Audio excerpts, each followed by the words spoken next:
So I was out last night, and as you can imagine, I always end up talking about HRT, and I had a couple of wines, I'll be honest, cutting down the alcohol, as I've mentioned before, but I did have a couple of wines. It's a bit seedy this morning, so I'm thinking about giving up again. I gave it for 1.5 years before, and lockdown got me, and so I ended up starting again. Anywho, we digress. I met this woman, really lovely. She follows this page actually. We had a lovely time. I won't tell you her name, Ops. And like many women, I thought it was worth posting about this. Like many women I meet, she said, I've been on HRT and I went off it early days. I think that's what she said. She may have said she'd never been on HRT. I can't actually remember. But either of those, she wasn't on HRT. And so my little ears are flapping at this point. My husband went, oh, prepare for a conversation with my wife then. So I bombarded her with information, of course. And I was super happy that at the end of it, the end of the night, she said, yeah, I'm really interested. I'm going to look into it again.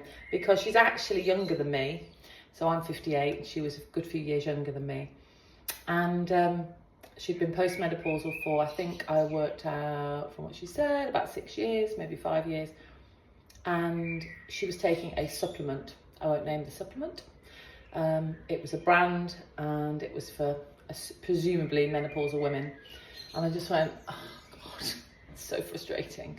I love a supplement. You know, I like magnesium, I like omega-3, I like L-lysine because I take it to stop me getting so many cold sores.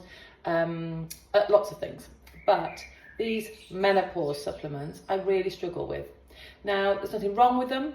They're perfectly good in the sense that they have kind of good stuff in them, like usually like soy, which helps to boost the feeling of having more estrogen. Particularly if you're postmenopausal, it kind of gives you a bit of a boost. But let's be honest, it is not going to replace your estrogen. So however many supplements you take, it's not going to replace your estrogen. And if you know the facts about how anti-inflammatory and protective estrogen is, you will know that to replace that estrogen is to feed your cells again. Every cell in your body is linked to estrogen. And I was frustrated the other day when I was quoted from the WHI study from 23 years ago that, oh, it's going to give you breast cancer taking estrogen. This is not the case.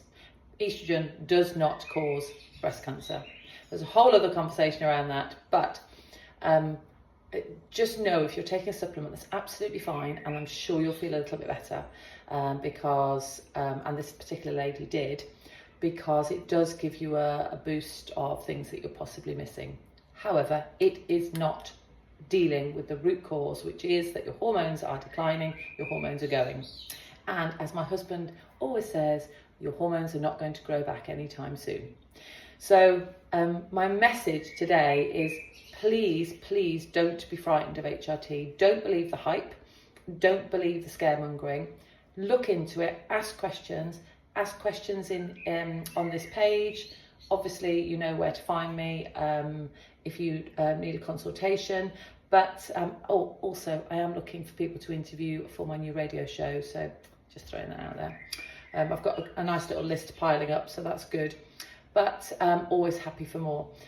But if you're thinking, my menopause is absolutely fine, I'm managing it perfectly well on supplements, whatever they may be. There are zillions that have the word menopause in front of them now because why wouldn't you take advantage of menopausal women? But just know that is not solving the problem.